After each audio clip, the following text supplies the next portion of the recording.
Hello and welcome to my YouTube channel Scholars and Curious and Physics is obviously for curious ones। मैं मोनिका श्रीवास्तव आज आप सभी के लिए थर्मोडायनेमिक्स वीडियो लेक्चर्स की सीरीज में लेकर आई हूँ एक नया lecture. We will read today on Joule Thomson effect. आज हम इसी की बात करेंगे। ये वीडियो बीएससी स्टूडेंट्स के लिए भी उतना ही इम्पॉर्टेंट है।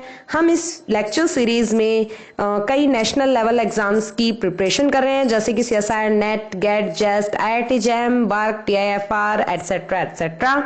तो चलिए शुरू करते हैं।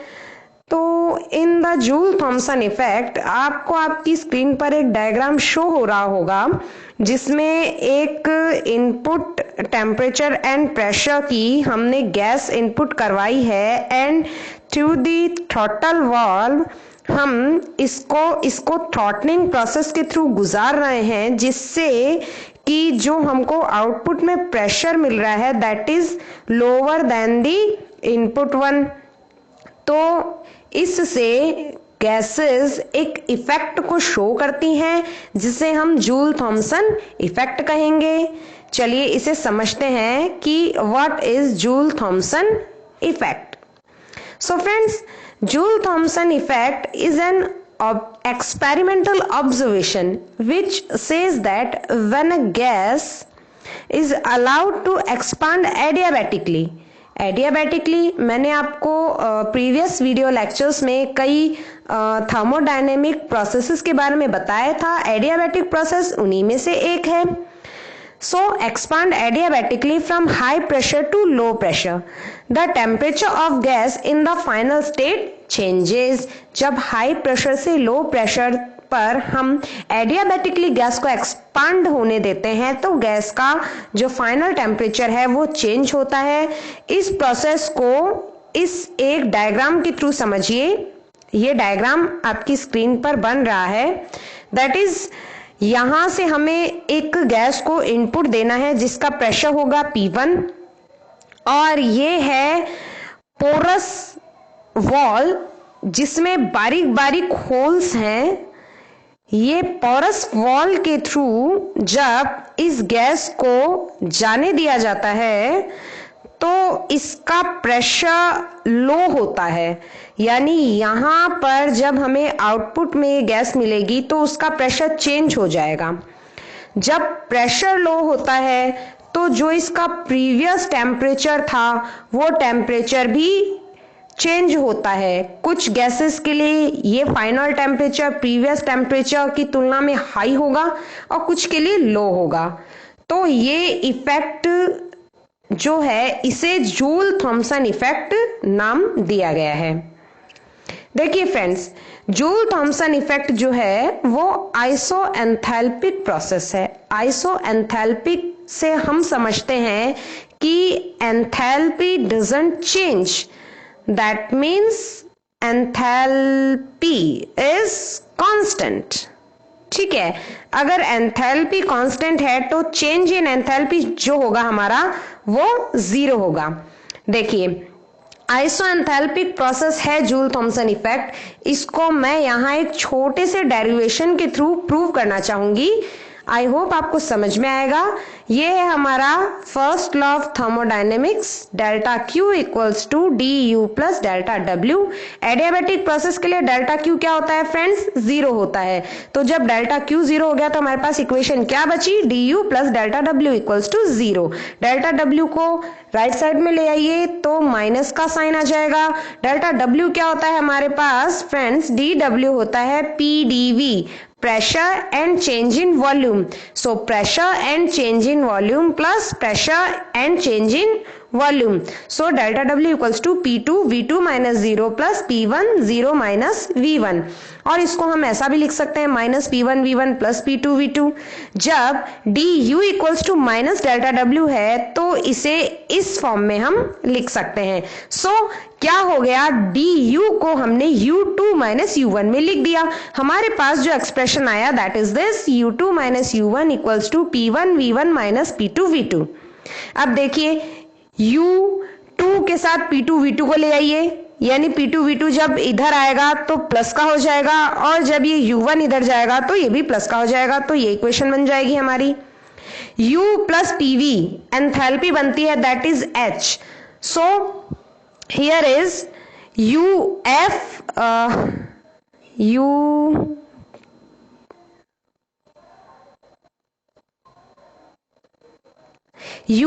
प्लस PFVF, तो ये बन गया अपना HF।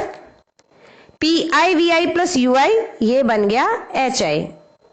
Here we come to the final expression. That means change in enthalpy equals to 0, and that is why it is called isoenthalpic or throttling process. चलिए जूल थॉमसन कोफिशिएंट का derivation देखेंगे अब हम next. Suppose H is a function of pressure and temperature. अगर H pressure and temperature का function है तो इसको H इक्वल्स टू HP लिख सकते हैं। एंड जब हम टोटल डेरिवेटिव लिखेंगे तो हमने बहुत बार ऐसा किया है प्रीवियस लेक्चर्स में भी, तो लिख दीजिए DH equals to delta H delta P at constant T dP plus delta H delta T at constant P dt। Differentiate both side with respect to pressure at constant H means constant enthalpy पर हमें इन दोनों को differentiate करना है। तो जब enthalpy constant है तो चेंज इन एंथैल्पी क्या हो गया, 0 हो गया फ्रेंड्स। तो यहां आ गया 0 equals to del H over del P at constant T dP over dP। Pressure के साथ में हम लोग इसका डिफरेंशिएशन कर रहे हैं, तो यहां पे भी pressure with respect to pressure and here also with respect to pressure. तो देखिए dP से dP कट गया, ये वैल्यू यहां से 1 हो जाएगी और del H over del TP को हमने लिखा Cp यानी specific heat at constant pressure. यहां से Cp को इधर ले गए, चेंज हो गया माइनस में। एंड ये जो friends del T over del P H equals to -1 upon Cp del H over del P at constant T है, यही है जूल थॉमसन कोफिशिएंट जिसे म्यू से डिनोट करेंगे, म्यू। एंड यहां पर हमने लगा दिया JT। So this is Joule Thomson coefficient. I hope आप सभी को समझ में आया होगा। चलिए अब हम एक छोटा सा टॉपिक है इन्वर्जन टेम्परेचर। क्या है inversion temperature? The temperature below which the gas becomes cool down during expansion is called inversion temperature. वो टेम्परेचर जिसके नीचे गैस ठंडी हो जाती है एक्सपांशन के दौरान, इन्वर्जन टेम्परेचर कहलाता है। All the gases show cooling effect except hydrogen and helium. Important, hydrogen और हीलियम के अलावा सारी गैसेस कूलिंग इफेक्ट को शो करती हैं। और हाइड्रोजन और हीलियम क्यों नहीं करती? Because inversion temperature of them is very low, they show heating effect. Inversion temperature जो होता है इनका वो बहुत कम होता है और ये कूलिंग इफेक्ट ना शो कर हीटिंग इफेक्ट शो करती हैं। चलिए ये हो गया हमारा इन्वर्जन टेम्परेचर। अब हमने कल पढ़ा था क्लासियस-क्लैपेरॉन इक्वेशन और आज पढ़ा जूल थॉमसन इफेक्ट। हम एक एक क्वेश्चन इनसे ले लेते हैं जो प्रीवियस एग्जाम में पूछे गए हैं। मैं वही क्वेश्चन यहां पर आपके लिए लेकर आती हूं। So question 1 is calculate the change in melting point of ice eight 0 degree centigrade when pressure increases by 2 atmosphere. How much pressure is required to lower the melting point by 1 degree centigrade? हमें ये पता लगाना है कि melting point को 1 degree centigrade lower करने के लिए हमें कितने प्रेशर की आवश्यकता है। और ये हम आइस यानी वाटर के लिए कर रहे हैं, तो लेटेंट हीट ऑफ फ्यूजन और specific heat of water and ice are given. तो इसका जो आंसर है वो हम करेंगे क्लासियस-क्लैपेरॉन इक्वेशन से। तो हमारा क्लासियस-क्लैपेरॉन इक्वेशन क्या होता है friends? dP over dt equals to L upon T delta V। Delta V means change in volume, that means V2 minus V1। देखिए फ्रेंड्स, T को हम लेफ्ट साइड में ले आते हैं और जो या फिर ऐसा कर लीजिए कि dP को हम राइट साइड में ले गए, ठीक है, और dt के इक्वल्स में हमने ये इक्वेशन बना ली। सारी वैल्यूज जो गिवन है वो लिख दी, सॉल्व कर लिया तो हमारे पास dP यानी चेंज इन टेम्परेचर आया 1.46 into 10 to the power -2। As given the temperature increases by 1 degree centigrade. 1 degree centigrade means 273 kelvin. तो फाइनल टेम्परेचर क्या हो गया? चेंज इन टेम्परेचर हमने अभी अभी निकाला, फाइनल टेम्परेचर, इनिशियल में से इसको सब्ट्रैक्ट कर दीजिए, तो इनिशियल में से T initial minus 0.015625 and T final आ गया आपके पास। ये बेसिकली क्या था आपका, ये जो वैल्यू थी फ्रेंड्स,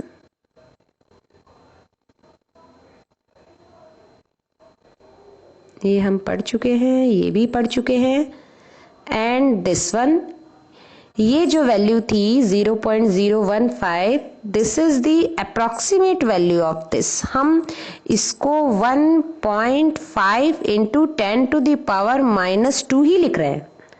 तो जब 10⁻⁻² को हमने खोला तो ये 0.015 बन गया है फ्रेंड्स। ठीक है, तो अप्रोक्सीमेट वैल्यूज की हम बात कर रहे हैं। Next question, the vapour pressure in ln of Hg log of mercury Hg of solid is given by relation ln P equals to 2.303 minus 3758 upon T। एक एक्सप्रेशन दे दिया आपको। And liquid NH3 is given by relation, mercury के लिए ये ऊपर वाला relation था और लिक्विड NH3 के लिए this one. What is the temperature of the triple point? Triple point का टेम्परेचर, ट्रिपल पॉइंट पे क्या होता है, सॉलिड एंड लिक्विड का प्रेशर सेम हो जाता है। ट्रिपल पॉइंट, जो वाटर का ट्रिपल पॉइंट का ग्राफ था उससे मैंने आपको ये चीज बहुत अच्छे से समझाई थी लास्ट वीडियो लेक्चर में, तो आप वहां से देख लीजिएगा ट्रिपल पॉइंट के लिए हमने ऐसा क्यों लिखा है। तो वैल्यूज पुट कर दीजिए एंड सिंपली टी का आंसर ही निकालना है, तो ये सॉल्व हो जाएगा। अब हम करते हैं कुछ कंक्लूजन जो आते हैं जूल थॉमसन इफेक्ट से, एक बार उनको रीड आउट कर लेते हैं। यहां से कभी कभी कुछ बेसिक क्वेश्चन उठा के पूछे जाते हैं। देखिए फ्रेंड्स, अगर आप लास्ट जो दिसंबर 2019 का CSIR नेट JRF का पेपर देखेंगे, उसको स्टडी करेंगे, तो आपको पता चलेगा कि बहुत बेसिक सी चीजों से क्वेश्चंस उठाए गए हैं। Means 11th and 12th NCERT से क्वेश्चंस लिए गए हैं, जो हमारी ग्रेजुएशन में जो हमने पढ़ा है उन्हीं कॉन्सेप्ट से सीधे सीधे क्वेश्चंस उठाए गए हैं। लगभग 60% जो आपका पेपर है वो बहुत फंडामेंटल सी फिजिक्स का पेपर था, जो दिसंबर 2019 था, जो फर्स्ट टाइम ऑनलाइन हमारा CSIR नेट ने पेपर लगवाया था। CSIR ने जो नेट का पेपर लगवाया था, तो उसी पैटर्न को स्टडी करते हुए मैंने यहाँ पर आपके लिए कुछ क्वेश्चंस लाए हैं, और ये जो कंक्लूजन हम रीड आउट करेंगे ये भी इंपॉर्टेंट है इसी सीरीज में। तो चलिए देखते हैं। Ideal gas doesn't show Joule Thomson effect. Ideal gas Joule Thomson effect show नहीं करती, मींस जूल थॉमसन कॉफिशिएंट किसी भी आइडियल गैस के लिए 0 होता है। ठीक है, isoenthalpic Joule Thomson coefficient is equal to μJT, जो कि ये फॉर्मूला है हम अभी डेराइव कर चुके हैं। All gases at R/T shows cooling effect except hydrogen and helium. Means Joule Thomson effect पर सभी गैसेस कूलिंग इफेक्ट शो करती हैं, सिर्फ हाइड्रोजन और हीलियम के अलावा। ये भी मैं आपको पहले बता चुकी हूँ। क्यों? क्योंकि इनका इन्वर्जन टेम्परेचर जो होता है दैट डजंट अचीव, इसलिए हम इसको अचीव नहीं कर पाते obviously.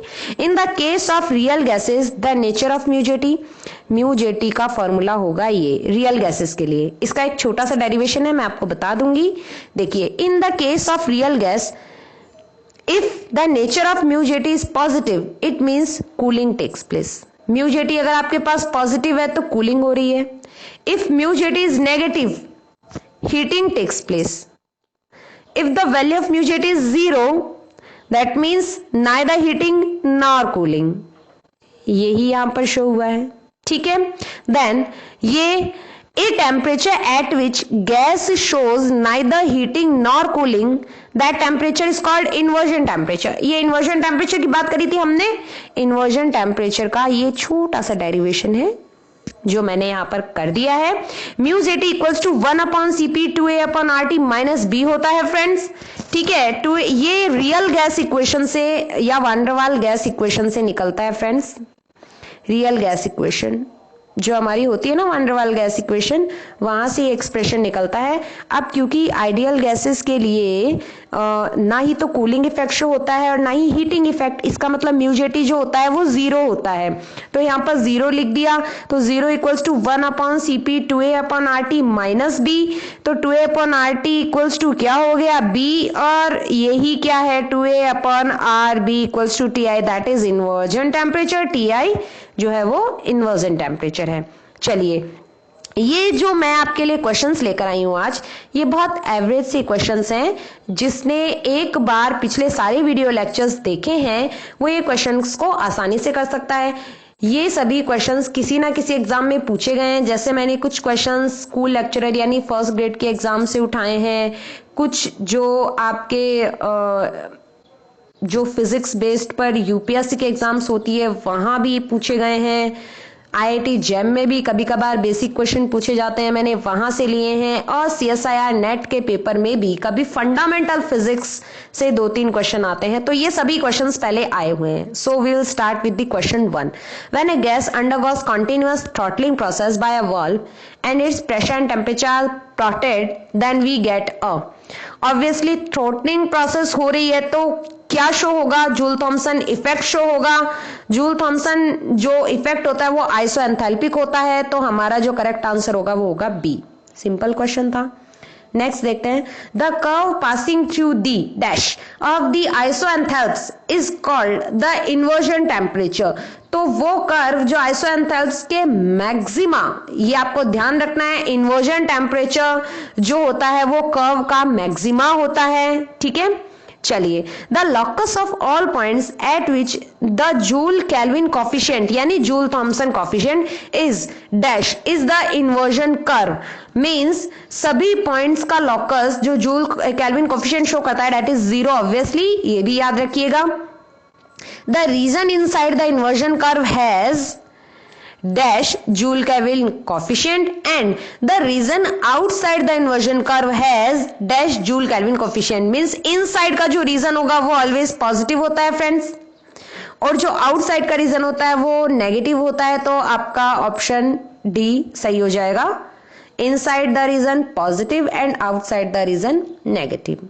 Question number 7, for an ideal gas, एक आइडियल गैस के लिए इन चारों ऑप्शंस में से आपको बताना है कि क्या होता है। तो देखिए, आइडियल गैस के लिए जूल केल्विन कोफिशिएंट तो जीरो होता है। इसका मतलब हमारा या तो ऑप्शन ए सही हो सकता है या सी सही हो सकता है। बी और डी तो गलत हो गए क्योंकि इन दोनों ने ही जूल केल्विन कोफिशिएंट को क्या बता रखा है, 1 बता रखा है, जो कि होता नहीं है। तो हमारा ए या सी में से कोई ऑप्शन सही होना चाहिए। वॉल्यूम एक्सपांसिविटी इक्वल्स टू टी होती है या वॉल्यूम एक्सपांसिविटी इक्वल्स टू 1/T होती है। तो फ्रेंड्स, वॉल्यूम एक्सपांसिविटी का मतलब होता है, आप जो है PV इक्वल्स टू nRT से देख लीजिए, वॉल्यूम एक्सपांशन जब होगा तो 1/T के इक्वल होगा। तो सी जो है वो आपका राइट ऑप्शन होगा इसमें। 8th one, at the triple point I sublimation, sublimation means from change from solid to gaseous state equals to I vaporization minus I fusion. Vaporization means liquid to vapor, liquid to gaseous state, and fusion means solid to liquid. तो जो sublimation energy है that is vaporization minus fusion के होती है, that is wrong. क्योंकि जो sublimation energy होती है ट्रिपल पॉइंट पर that is I vaporization plus I fusion. Sorry, I is latent heat energy, latent heat. 9, during phase transition like vaporization, melting and sublimation. Phase transitions जैसे कि vaporisation हुआ, melting हुआ या sublimation हुआ, तो इन चारों में से क्या सही है? Pressure and temperature remains constant, या वॉल्यूम एंड एंट्रोपी चेंजेस, या both of the mention means pressure and temperature तो कांस्टेंट रहे और वॉल्यूम और एंट्रोपी चेंज हो, या none of the mentions means इनमें से कुछ भी ना हो। तो फेज ट्रांजिशन के दौरान दोस्तों प्रेशर और टेम्परेचर कांस्टेंट रहता है, यस। वॉल्यूम और एंट्रोपी चेंज होती है, yes. That means both of the mention are right. So option C हो गया आपका right option. Next, latent heat of sublimation is given by, सब्लिमेशन का जो लेटेंट हीट होता है उसको हम, ये आपको डी याद रखना है, sublimation L sublimation equals to -2.303 R d log P upon d 1 actually ये केमिस्ट्री की किसी बुक से उठाया है क्वेश्चन, तो फिजिक्स वालों के लिए ये बहुत इंपॉर्टेंट नहीं भी हो सकता है। Next 11th one, if a close system is in equilibrium which of the following remains constant. अगर एक क्लोज सिस्टम है जो कि इक्विलिब्रियम में है तो इनमें से कौन सी चीजें कांस्टेंट रहेंगी। क्लोज सिस्टम है तो ऑब्वियसली इंटरनल एनर्जी तो कांस्टेंट रहेगी ही रहेगी। इक्विलिब्रियम में है तो वॉल्यूम भी कांस्टेंट हो गया। अब इक्विलिब्रियम में तो एंट्रोपी भी कांस्टेंट होती है, तो obviously all of the above mentioned are the right option, so the right option is D. सभी तीनों चीजें entropy, volume and internal energy will be constant. और आज की क्लास के लिए ये आपका प्रैक्टिस क्वेश्चन कि आइसोलेटेड सिस्टम के लिए एंट्रोपी के साथ क्या होता है। 0 से छोटी होती है चेंज इन एंट्रोपी, 0 से बड़ी होगी या 0 होगी या इनमें से कोई नहीं। आप इसका आंसर कमेंट बॉक्स में जरूर लिखिए। वीडियोस को ज्यादा से ज्यादा शेयर करते रहिए, लाइक कीजिए, सब्सक्राइब कीजिए, अपने फ्रेंड्स को शेयर कीजिए। और आज के इस लेक्चर का जो पीडीएफ है वो आपको मैं वीडियो के साथ एक ड्राइव की लिंक पर डाल दूंगी, आप वहां से इसे डाउनलोड कर लीजिए। In case of any query please mail me and stay home, stay safe. Thank you.